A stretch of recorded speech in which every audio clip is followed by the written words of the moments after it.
Hello everybody, welcome to my channel.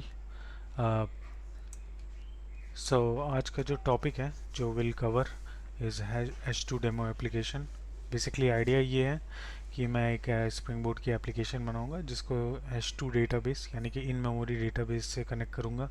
In memory database होने के बहुत सारे फ़ायदे हैं, लाइक यू कैन आप डायरेक्टली अपने जितने भी क्वेरीज हैं और अपना जितना भी टेबल का स्ट्रक्चर है वो एक बार आप बना लो और उसे आप यहाँ पे डाल सकते हो और उस हिसाब से आप इन मेमोरी डेटाबेस यूज़ कर सकते हो कि जब भी आप प्रोडक्शन में डालोगे आपको बस वो डिपेंडेंसी हटा के यूज़ करनी होगी। आपकी H2 डिपेंडेंसी हटा के आप जो भी डेटाबेस यूज़ कर रहे हो वो वाली डिपेंडेंसी यूज़ करनी होगी और that will work for you easily. So बहुत ही कन्वीनियंट है, बहुत ही ईजी टू यूज़ है। मैंने ऑलरेडी एक प्रोजेक्ट बना रखा है, मैं उसका डेमो आपको दूंगा जिससे कि आपको थोड़ा आइडिया लग जाए कि कैसे होता है। ओके, सो सबसे पहले अगर आपको प्रोजेक्ट बनाना है तो आपको स्प्रिंग इनिशियलाइज़र पे जाना और आपको डिपेंडेंसी जो ऐड करनी है वो है स्प्रिंग वेब डिपेंडेंसी, एक JPA dependency, spring data JPA की डिपेंडेंसी भी ऐड करनी है और इसके बाद एक H2 डेटाबेस की डिपेंडेंसी ऐड करनी है। तो बेसिकली ये तीन डिपेंडेंसी मेन है आपकी जिसको आप ऐड करेंगे। आपको चाहिए तो आप डेव टूल्स ऐड कर सकते हो और आप लॉम्बॉक भी यूज़ कर सकते हो। लॉम्बॉक is basically kind of developer tools जो आपको कोडिंग लाइंस कम कर देता है। तो अगर आपको जैसे कोई भी एंटिटी लिखनी है, जैसे मैंने ये एंटिटी बनाई है, तो आपको बस आपको कोई गेटर सेटर या कंस्ट्रक्टर लिखने की ज़रूरत नहीं है। एट द रेट डेटा से you will call the getter setters and at the rate all args से constructors and no constructors। So it's very convenient, ऐसी से लॉगिंग भी आप कर सकते हो, बहुत ही ईजी है। अब तो ये आप जब भी प्रोजेक्ट को जनरेट करोगे कुछ ऐसा प्रोजेक्ट आ जाएगा, बट इसमें जो मैंने किया है वो मैं बताता हूँ। तो सबसे पहले आपको कुछ डायरेक्टरीज बनानी होगी इन द मेन पैकेज। तो जो भी आपका मेन पैकेज है उसके अंदर आपको पैकेजेस बनाने हैं, क्योंकि आपको पता है कि ये जो मेन आपकी क्लास होती है वो सब फोल्डर सब पैकेजेस को रीड करती है फॉर स्कैनिंग कंपोनेंट्स। ठीक है, तो सबसे पहला जो कंपोनेंट है कंट्रोलर एंटिटी रिपोजिटरी सर्विस बना सकते हो आप। तो सबसे पहले मैं एंटिटी बनाऊंगा। एंटिटी पे मैंने एक बिलियनियर्स करके क्लास बनाई है। प्रिटी इजी है। एंटिटी और टेबल की दोनों एनोटेशन डालेंगे। Entity for defining it as an entity, data entity for persistence, और टेबल भी ऐड करेंगे। और इसके बाद अगर आपके टेबल नेम सेम है तो ये डालेंगे, अदरवाइज इसमें आप उसका नेम डाल सकते हो जो भी टेबल नेम है। उसी तरह ये आईडी बना दी मैंने, first name last name. Okay, now entity हो गई। उसके बाद रिपोजिटरी बनाई। रिपोजिटरी के अंदर you have to create a interface, basically billionaire repository बना दी मैंने। इसको एक्सटेंड करेंगे JPA repository for convenient use और इसको एनोटेशन दे देंगे एट द रेट रिपोजिटरी। फिर आप सर्विसेज बना लो। एक सर्विस के अंदर ऑटो वायर कर लो आप रिपोजिटरी को, और उसके अंदर दो मेथड होंगे, गेट और पोस्ट के। तो बेसिकली ये सेव मेथड कॉल होगा। इसके अंदर मैं बिलियनियर्स का जो मैंने एंटिटी बनाई है वही पास करूँगा और वो बेसिकली पोस्ट रिक्वेस्ट के थ्रू आएगी और वो सेव होनी है हमारे डेटाबेस में। तो ये सेव, ये नॉर्मल जैसे भी आप डेटाबेस करते हो वो सारी चीज़ सेम है। उसके बाद कंट्रोलर आप बनाओगे। कंट्रोलर के अंदर ये सब प्रोसेस आप पहले कर सकते हो या फिर आप सीधे ये सब हटा के अगर आपको मतलब हटाने की ज़रूरत नहीं है। बेसिकली मैं कह रहा हूँ कि आप सबसे पहले इसकी प्रॉपर्टीज़ डाल लो, उसके बाद रन करके देखो इट्स वर्किंग और नॉट। तो सबसे पहले मैंने पोर्ट चेंज कर दिया। बेसिकली मेरा 8081 यूज़ रहता है जेनकिन्स और ये वगैरह इन सब के लिए। फिर URL डालना होता है। URL इज़ फॉर जो डेटा सोर्स का URL होता है वो डालना होता है। उसके बाद ये डिपेंडेंसी डालनी होती है। ये मैंने अपने गिटहब की रिपोजिटरी पे भी अपलोड कर रखी है, तो अगर आपको चाहिए होगा मैं डिस्क्रिप्शन में वो गिटहब की रिपोजिटरी की लिंक भी प्रोवाइड करूँगा, जिससे कि आप इजीली जाके ये सारी की सारी एक साथ कॉपी कर सकते हो। तो ड्राइवर डॉट क्लास नेम चाहिए होता है। बेसिकली वही है, और एक यूज़र नेम और पासवर्ड आप जो भी सेट करोगे वही चाहिए होगा। उसके बाद डेटाबेस का user name password, user basically default ऐसे होता है और पासवर्ड इज़ नथिंग, ये डिफ़ॉल्ट होता है। उसके बाद स्प्रिंग,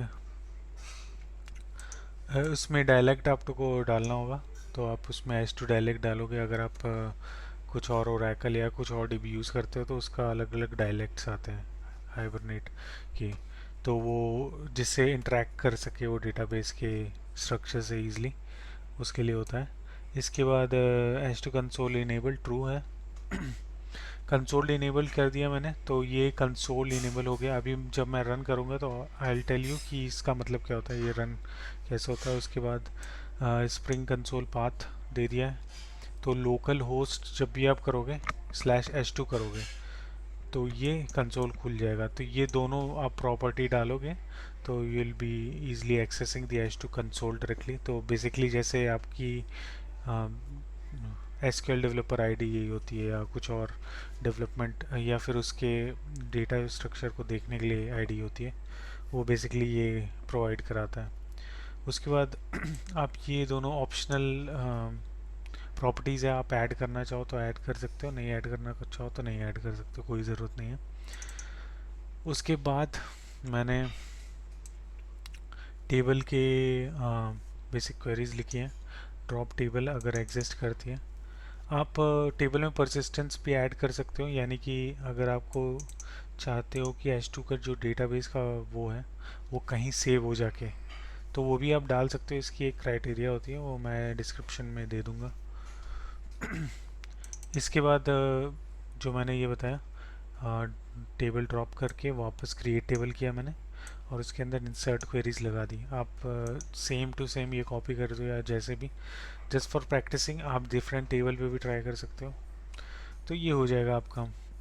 फिर आपको कंट्रोलर, जैसे मैंने यहाँ पे लीव किया था तो मैं यहीं से बताता हूँ। आई थिंक सो सर्विसेज हो गया था, उसके बाद कंट्रोलर आया।